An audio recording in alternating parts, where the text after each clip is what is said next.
तो hello all, चलिए आज सीखते हैं tenses. This is my personally favourite topic in English grammar, tense. आज हम सीखेंगे present simple tense. Present simple tense को ही और क्या बोला जाता है? Present indefinite tense. दोनों का मतलब सेम ही है। तो आज हम देखते हैं प्रेजेंट सिंपल टेंस के रूल्स क्या हैं। तो इन सेंटेंस के लास्ट में, जब हिंदी के सेंटेंस होते हैं तो उसमें क्या आता है? ता है, ती है, ते है आदि शब्द आते हैं। और ये हम देख रहे हैं रूल्स इन अफर्मेटिव सेंटेंसेस। तो इन सेंटेंस की पहचान क्या है भाई? लास्ट में आएगा ता है, ती है, ते है, जैसे पढ़ते हैं, खाते हैं, पीते हैं, एक्सेट्रा। नेक्स्ट है सिंगुलर सब्जेक्ट। अगर हमारा सब्जेक्ट सिंगुलर हो तो उसके साथ में वर्ब की फर्स्ट फॉर्म लगाते हैं और उसमें वर्ब की फर्स्ट फॉर्म में ही एस या ईएस लगाएंगे। और जो अगर हमारा सब्जेक्ट प्लूरल होगा उसके साथ सिंपली वर्ब की फर्स्ट फॉर्म आ जाएगी, उसमें एस या ईएस नहीं लगाएंगे।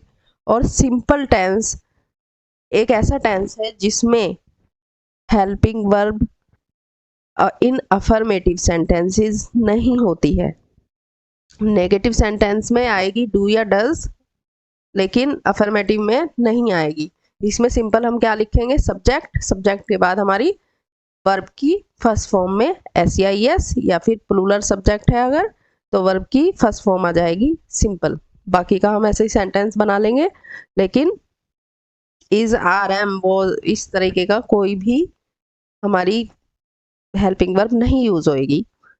चलिए देखते हैं कुछ सेंटेंस के माध्यम से कि हम कैसे बनाएंगे प्रेजेंट सिंपल में या फिर प्रेजेंट इंडेफिनिट में कैसे बनाए जाते हैं सेंटेंसेस।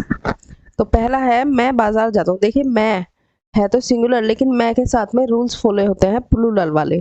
तो मैं बाजार जाता हूँ, तो आई के साथ में गो में ईएस नहीं लगेगा, तो आई गो हमारी वर्ब आ गई।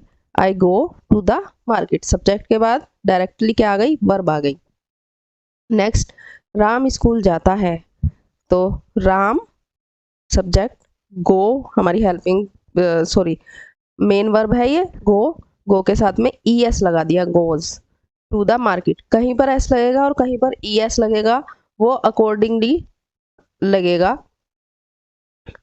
तो Ram goes to the school. हम किताब पढ़ते हैं, वी वर्ब रीड है हमारी, तो रीड। वी हमारा प्लूरल है, इसीलिए रीड में एस या एस नहीं लगेगा, तो सिंपली हमने वर्ब की फर्स्ट फॉर्म लगा दी। तो वी रीड द बुक। पिताजी अखबार पढ़ते हैं, तो पिताजी the father reads the newspaper. ये पढ़ते हैं हमने सिर्फ रेस्पेक्ट के लिए लगाया है। यहाँ पर पिताजी सिंगुलर है, हमारे सब्जेक्ट क्या है? पिताजी सिंगुलर है। माताजी, तो पिताजी अखबार पढ़ते हैं का क्या हो जाएगा? The father reads the newspaper. माताजी खाना बनाती हैं, द मदर खाना बनाने की, कुक द फूड होती है तो कुक में हम एस लगा देंगे, द मदर कुक्स द फूड। हम नाचते हैं, वी डांस। वी डांस से मुझे याद आया, एक बहुत ही फेमस लाइन चल रही है रील्स में, I dance, you dance, but he dances, is he dance for more than me. तो ये आज ये जो टेंस हो रहे हैं, ये जो हम सीख रहे हैं टेंसेस, तो इससे ये क्लियर हो जाएगा कि आई डांस क्यों है, वी डांस क्यों है और ही डांसेस क्यों है। बच्चे फुटबॉल खेलते हैं, द चिल्ड्रन प्ले फुटबॉल। बच्चे प्लूरल है इसलिए प्ले आएगा, the play children play football. अब ये हमारे अफर्मेटिव सेंटेंस यानी जो हमारे सिंपल सेंटेंस हैं, ये इसमें सिर्फ मैंने बताया ये 3 ही रूल हैं, इनके अलावा और कोई रूल नहीं है। अब देखते हैं नेगेटिव में। नेगेटिव में भी कुछ नहीं है। सिंगुलर सब्जेक्ट है अगर हमारा, सिंगुलर के साथ में हम एस या एस लगाते हैं ना, तो उसी से ही याद रखना है। कि डज नोट लग जाएगा, नोट से पहले हमें डज लगाना है। और याद रखना अगर डज आ गया है तो जो हम वर्ब की फर्स्ट फॉर्म में एस या एस लगाते थे वो हट जाएगा वहां से, क्योंकि वो ये समझ लीजिए कि इसमें लग गया है। तो सिंगुलर सब्जेक्ट के साथ में डज नॉट का यूज करेंगे और प्लूरल प्लूरल सब्जेक्ट के साथ डू नॉट का यूज करेंगे। और सभी सब्जेक्ट्स के साथ देखिए वर्ब की फर्स्ट फॉर्म का यूज करेंगे हम।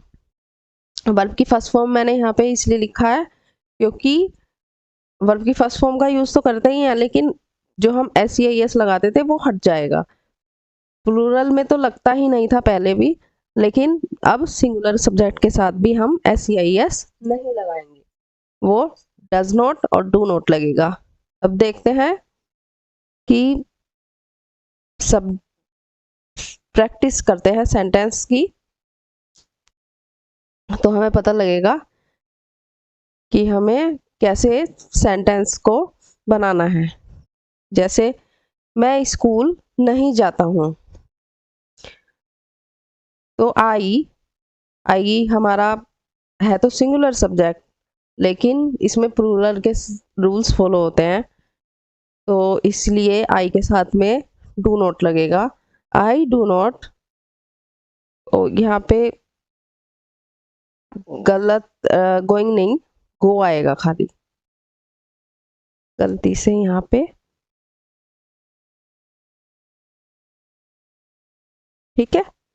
तो क्या आएगा, I do not go to school. तुम सच नहीं बोलते हो,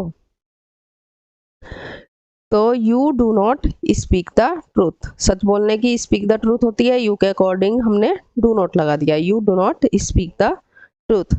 वह किताब नहीं पढ़ता है, he does not read the book. एक मिनट, यहाँ पर भी कुछ राइटिंग मिस्टेक हो गई है, एक मिनट जरा।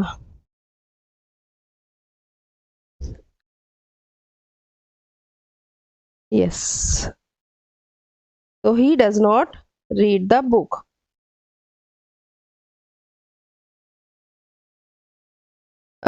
बच्चे नहीं खेलते हैं,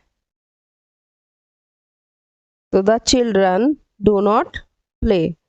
चिल्ड्रन हमारा प्लूरल है, उसके साथ में हमने डू नॉट लगाया और प्ले लगा दिया, तो the children do not play. Mohan झूठ नहीं बोलता है, Mohan does not tell a lie. अगर यहाँ पे डज नॉट नहीं होता तो मोहन टेल से लाई होता कि मोहन झूठ बोलता है। डज लग गया इसलिए जो हम ऐसे यहाँ पर लगाते वो नहीं लगेगा, तो क्या हो गया, Mohan does not tell a lie. I hope आपको समझ में आ रहा होगा, और अगर ये सेशन आपके लिए थोड़ा सा भी हेल्पफुल है तो चैनल को सब्सक्राइब ज़रूर कीजिए। अब हम देखते हैं इंटेरोगेटिव में रूल्स कौन कौन से हैं। तो इंटेरोगेटिव में है क्या के लिए सेंटेंस के शुरू में डू या डज लगा देते हैं, तो जो हम इसमें सिंपल टेंस में हमारी जो हेल्पिंग वर्ब है वो है डू या डज, तो उसी को उठा करके हम शुरू में लगा देंगे, ठीक है ना। और अगर सेंटेंस में इंटरोगेटिव वर्ड भी हो, अब इंटरोगेटिव वर्ड का मतलब ये है जैसे व्हेन, व्हाई, हाउ, तो ये सब इंटरोगेटिव वर्ड्स होते हैं। अगर सेंटेंस में इंटरोगेटिव वर्ड्स भी हो तो ये डू या डज तो लगेंगे ही लगेंगे, लेकिन इनसे पहले हम उस इंटरोगेटिव वर्ड को, समझ रहे हैं, तो उस जैसे भाई, मान लीजिए भाई है लाइन के अंदर, तो पहले भाई लिखेंगे, उसके बाद में डू या डज लगाएंगे, फिर हमारा सब्जेक्ट आएगा और बाकी की लाइन आएगी।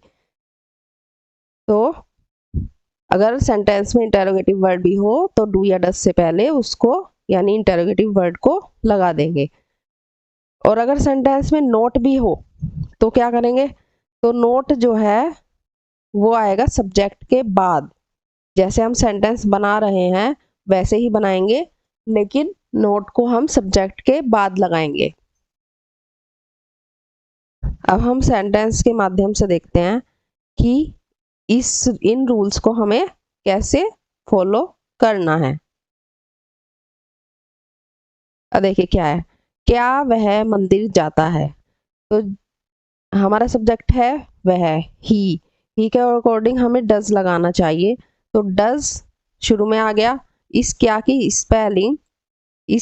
स्पेलिंग डज है, तो does he go to the temple. क्या वे फुटबॉल खेलते हैं, तो वे हमारा सब्जेक्ट है दे, तो दे हमारा बहुवचन है, इसीलिए हम डू लगाएंगे। तो डू के बाद में हमारा subject do they play football. पिताजी दिल्ली क्यों जाते हैं, अब देखिए इसमें है हमारा इंटेरोगेटिव वर्ड क्यों। तो सबसे पहले हम इसकी स्पेलिंग लिखेंगे भाई, भाई के बाद हम देखेंगे हमारा सब्जेक्ट है पिताजी, यानी कि सिंगुलर सब्जेक्ट है, तो सिंगुलर के अकॉर्डिंग हमें डज लगाना है। उसके बाद में हमारा सब्जेक्ट आएगा द फादर, तो why does the father go to Delhi, why does the father go to Delhi. पहले हमारा इंटरोगेटिव वर्ड आया, फिर हेल्पिंग वर्ब आई, उसके बाद में सब्जेक्ट और बाकी का सेंटेंस। ये वर्ब है हमारी गो। नेक्स्ट, राधा क्यों नहीं नाचती है, तो सबसे पहले हमारा interrogative word why does Radha, तो ये नोट देखिए कहाँ आया है, राधा के बाद। डज हम कहाँ लगाते थे, राधा के बाद डज नोट आता था, राधा डज नोट, लेकिन वो डज उठ करके बाहर आ गया है, यहाँ से डज उठ करके बाहर आ गया है, तो नोट कहाँ रह गया, राधा के बाद, यानी सब्जेक्ट के बाद। तो why does Radha not dance. I hope कि समझ में आ रहा होगा, ये वाला थोड़ा सा टिपिकल है, लेकिन जैसे जैसे आप प्रैक्टिस करेंगे तो आपको ये चीजें क्लियर हो जाएंगी। अध्यापक तुम्हें क्या पढ़ाते हैं, तो देखिए क्या है, मैंने बताया था कि क्या की स्पेलिंग डज है, लेकिन जो शुरू में क्या आता है, जैसे अब ये बीच में क्या है, तो ये हमारा interrogative word, as a interrogative word use करेंगे, तो इसीलिए इस क्या की स्पेलिंग हम व्हाट लिखेंगे।